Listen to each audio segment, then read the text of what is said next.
D'abord, explorons les fondements légaux de cette interdiction et analysons ensuite les implications pour la société civile camerounaise. Selon les experts des questions de droit, la réglementation des collectes de fonds au Cameroun repose sur plusieurs textes législatifs et réglementaires qui encadrent les activités de collecte de fonds, de quête publique et de financement associatif.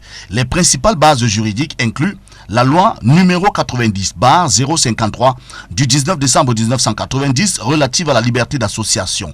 Cette loi régit les activités des associations, y compris celles à but non lucratif, qui peuvent être autorisées à collecter les fonds à condition de se conformer à la législation en vigueur. Toutefois, cette liberté est encadrée par des conditions strictes, notamment l'obligation d'obtenir une autorisation préalable pour toute quête publique.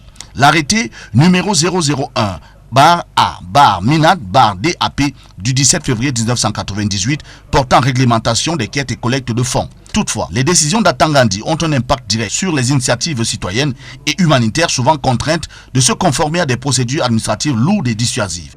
Je crois que cette personne, même plutôt qu'il ne porte pas secours à cette personne en détresse, en cours, n'est-ce pas, des sanctions pénales pour non-assistance à la personne en danger. De nombreux acteurs de la société civile et défenseurs de droits humains estiment que ces interdictions portent atteinte à la liberté. Ils déplorent une instrumentalisation de la loi pour museler toute forme d'organisation indépendante ou critique à l'égard du gouvernement.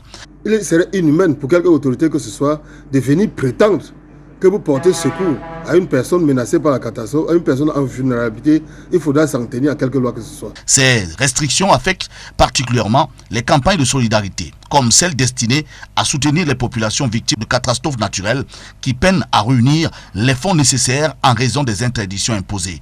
Les interdictions de collecte de fonds par les particuliers au Cameroun, basées sur des textes législatifs et réglementaires précis, mettent en lumière un dilemme entre la nécessité de réguler et de sécuriser les financements privés et la préservation des libertés fondamentales.